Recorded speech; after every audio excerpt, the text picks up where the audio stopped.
Hello friends, स्वागत है आपका इंडिया टॉप 10 की एक और नई ब्रांडेड वीडियो में। इस वीडियो में हम आपसे बात करेंगे 2022 की रिपोर्ट के अनुसार भारत के 10 सबसे बड़ी कंपनियों के बारे में। इन कंपनीज को मार्केट कैप के अकॉर्डिंग रैंक किया गया है और ये कंपनियां दुनिया भर में हमारे देश का नाम रोशन कर रही है। सो बने रहिए वीडियो के लास्ट तक, क्योंकि ये वीडियो काफी ज्यादा इंटरेस्टिंग होने वाला है। So let's begin start this video. Number 10, Bharat की 10वीं सबसे बड़ी कंपनी है भारती एयरटेल। इस कंपनी की शुरुआत 7 जुलाई 1995 को सुनील मित्तल द्वारा कैपिटल सिटी दिल्ली में की गई थी। शुरुआत के कुछ साल बाद ही एयरटेल पहली ऐसी कंपनी बनी जिसके कस्टमर की संख्या 20 लाख से भी ज्यादा थी। वही रिलायंस जियो से पहले देश में ऐसी कोई कंपनी नहीं थी जो एयरटेल को टक्कर दे सके। और आज केवल इंडिया से ही एयरटेल के 35 करोड़ से भी ज्यादा कस्टमर है। हम आपको बता दें कि भारतीय एयरटेल कोई छोटी मोटी कंपनी नहीं है, बल्कि टेलीकॉम सेक्टर में रिलायंस जियो के बाद ये देश की दूसरी सबसे बड़ी टेलीकॉम कंपनी है। वर्तमान समय में ये कंपनी 4G नेट प्रोवाइड करा रही है और कुछ ही समय बाद ये इंडिया में 5G लाने की तैयारी कर रही है। आज के समय में इस कंपनी का टोटल मार्केट कैप 56.17 बिलियन $, यानी कि तकरीबन 4,17,000 करोड़ रुपए है। नंबर 9, इसी लिस्ट में नंबर 9 पर है स्टेट बैंक ऑफ इंडिया। आपको बता दें कि 1921 में bank of Mumbai, bank of Madras और बैंक ऑफ बंगाल तीनों को मिलाकर इंपीरियल बैंक ऑफ इंडिया बना दिया और फिर 1 जुलाई 1995 को इंपीरियल बैंक का नाम बदलकर स्टेट बैंक ऑफ इंडिया रख दिया। तब से लेकर आज तक देश विदेशों में भी SBI की ब्रांचेस में 1 जुलाई को SBI स्थापना दिवस मनाया जाता है। ये देश की सबसे ज्यादा भरोसेमंद और अमीर बैंक है। वर्तमान में इस बैंक के चेयरमैन का नाम दिनेश कुमार खारा है। और बात करें इस बैंक के 2021 के रेवेन्यू की, तो वो है 3,85,338 करोड़ इंडियन रुपीज। वही आज के समय में इस कंपनी का टोटल मार्केट कैप 59 बिलियन $, यानी कि तकरीबन 4,38,000 करोड़ रुपए है। नंबर 8, इस लिस्ट में नंबर 8 पर है बजाज फाइनेंस, जिसकी शुरुआत 25 मार्च 1987 को राहुल बजाज द्वारा की गई थी। इस कंपनी का हेडक्वार्टर पुणे, महाराष्ट्र में है। बजाज फाइनेंस की सबसे बड़ी खासियत यह है कि यहाँ पर ऑनलाइन सामान खरीदने के लिए 0% ब्याज लगता है। बजाज फाइनेंस जरूरतमंद लोगों के लिए काफी हेल्पफुल रहा है, क्योंकि अगर कोई भी व्यक्ति अपनी जरूरत की वस्तु को नहीं खरीद सकता, ऐसे लोगों के लिए बजाज फाइनेंस एक ऐसा रास्ता है जिसमें कोई भी व्यक्ति अपनी जरूरत की वस्तु को EMI पर खरीद सकता है और धीरे धीरे किस्तों में उसकी रकम वापस अदा कर सकता है। इसी एल्गोरिथम के कारण ये कंपनी आज इंडिया की सबसे बड़ी कंपनियों में शामिल हो गई है। और आज के समय में बजाज फाइनेंस कंपनी का टोटल मार्केट कैप 62.88 बिलियन $, यानी कि तकरीबन 4,66,000 करोड़ रुपए है। नंबर 7, इसी कड़ी में 7वें नंबर पर है HDFC फाइनेंस, जिसका पूरा नाम हाउस डेवलपमेंट फाइनेंस कॉर्पोरेशन है। 1977 में इस कंपनी ने हाउसिंग फाइनेंस की शुरुआत की थी। इस कंपनी के पूरे भारत में 350 से अधिक कार्यालय है, जो लगभग 2000 कस्बों और शहरों को कवर करते हैं। इसका उद्देश्य देश में आवास की कमी को दूर करना है। सन 2000 में इंटरनेट पर आवास ऋण की पेशकश शुरू की थी। उस समय ऐसा करने वाली ये भारत में पहली गर्भ वित्तपोषण कंपनी बन गई थी। फिर 1996 में इसने दुबई में अपना पहला विदेशी कार्यालय स्थापित किया और 2000 के दशक में इसने लंदन और सिंगापुर में कार्यालय स्थापित किया। आज के समय में इस कंपनी का टोटल मार्केट कैप 63.8 बिलियन $, यानी कि तकरीबन 4,74,000 करोड़ रुपए है।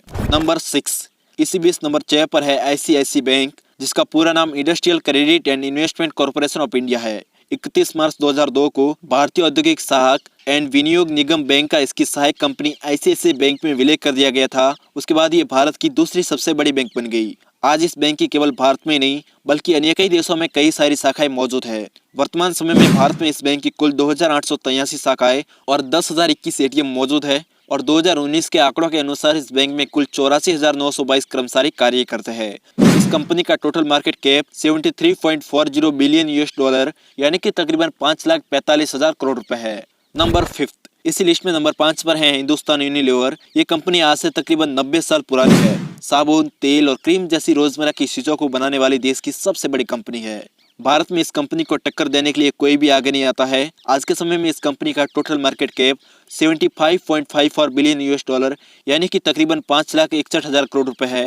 नंबर 4, इसी लिस्ट में नंबर 4 पर है इन्फोसिस, जिसकी स्थापना 7 जुलाई 1981 को पुणे में NS नारायण मूर्ति ने की थी। जब इन्फोसिस लिमिटेड की शुरुआत हुई तब नारायण मूर्ति ने अपनी पत्नी सुधा मूर्ति से 10,000 रुपए उधार लिए थे और कंपनी को शुरू किया था। महज 10,000 रुपए से शुरू होने वाली इन्फोसिस कंपनी आज 93,594 करोड़ रुपए के टर्नओवर वाली भारत की चौथी सबसे बड़ी कंपनी बन चुकी है। आज कंपनी का नाम देश की टॉप IT कंपनी की लिस्ट में शुमार है और उस समय अमेरिकी शेयर बाजार में शेयर रजिस्टर करने वाली इन्फोसिस पहली इंडियन कंपनी बन चुकी थी और आज के समय में इस कंपनी का टोटल मार्केट कैप 103.74 बिलियन $, यानी कि तकरीबन 7,71,000 करोड़ रुपए है। नंबर 3, इसी कड़ी में नंबर 3 पर है HDFC बैंक, जिसकी स्थापना अगस्त 1994 को की गई थी। इस बैंक का मुख्यालय भारत की आर्थिक राजधानी मुंबई में स्थित है। 23 मई 2008 को HDFC बैंक ने सेंचुरियन बैंक ऑफ पंजाब का अधिग्रहण किया था और एक रिपोर्ट के अनुसार जून 2017 तक इस बैंक की 2657 शहरों में कुल 4315 शाखाएं और 12260 ATM थे। साथ ही HDFC बैंक ने 7 दिसंबर 2013 को 709 स्थानों पर 1115 रक्तदान कैंप लगाए थे, जिसमें तकरीबन 61,902 लोगों ने ब्लड डोनेट करके Guinness book of world record में अपना नाम दर्ज कराया था। HDFC बैंक का टोटल मार्केट 124.22 बिलियन $, यानी कि तकरीबन 9,24,000 करोड़ रुपए है।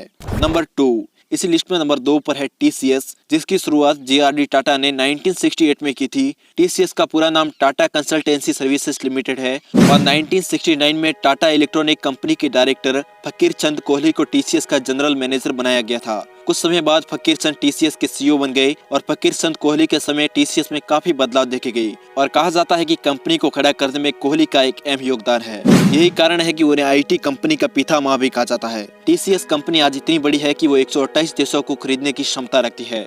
पाकिस्तान के कराची स्टॉक एक्सचेंज के टोटल एक्सचेंज से भी ज्यादा बड़ी है भारत की TCS कंपनी और आज के समय में इस कंपनी का टोटल मार्केट कैप 190 बिलियन $, यानी कि तकरीबन 14,93,000 करोड़ रुपए है।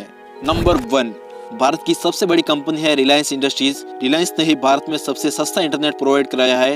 रिलायंस के जियो ने शुरुआत में ही फ्री कस्टमर को सिम दिया और साथ ही 3 महीने के लिए 4GB डाटा प्रतिदिन व फोन कॉल और 100 मैसेज प्रतिदिन फ्री दिए थे। इसीलिए लोगों ने इस सिम को भारी मात्रा में खरीदा और इसका नतीजा ये हुआ कि रिलायंस ने अपने पहले 5 करोड़ यूजर मात्र 83 दिनों में ही पूरे कर दिए थे। इसके अलावा जब कंपनी को 1 साल पूरा हुआ तब कंपनी के यूजर की संख्या 13 करोड़ को पार कर चुकी थी और साल 2020 तक रिलायंस जियो देश की सभी टेलीकॉम कंपनियों को पीछे छोड़ते हुए देश की सबसे बड़ी टेलीकॉम कंपनी बन गई थी। इसके अलावा रिलायंस पेट्रोलियम, रिलायंस स्मार्ट और रिलायंस कॉटन मिल्स को मिलाकर आज के समय में रिलायंस का टोटल मार्केट कैप 231 बिलियन $, यानी कि तकरीबन 17,18,000 करोड़ इंडियन रुपीस है। वही आपको बता दें कि इस समय एक और कंपनी है जो इंडिया में बहुत तेजी से अपने पैर जमा रही है। ये कंपनी है पतंजलि, जिसकी स्थापना सन 2006 में हुई थी। वर्तमान समय में भारत में लगभग 1500 चिकित्सालय और 1500 स्वदेशी केंद्र और 3500 पतंजलि आरोग्य केंद्र है और ये संख्या अगले 2 साल में डबल होने वाली है। इस कंपनी का एक ही मकसद है कि सभी भारतीय केवल स्वदेशी चीजों का इस्तेमाल करे। कंपनी जिस दिन भी स्टॉक मार्केट में रजिस्टर्ड होगी उस दिन ये कंपनी भारत के टॉप 10 कंपनी में अपनी जगह बना लेगी। पतंजलि को लेकर आपकी क्या राय है हमें कमेंट्स बॉक्स में जरूर बताएं और ये वीडियो पसंद आई हो तो वीडियो को लाइक और चैनल को सब्सक्राइब जरूर करें। खैर मिलते हैं अगले वीडियो में, तब तक के लिए जय हिंद, जय भारत।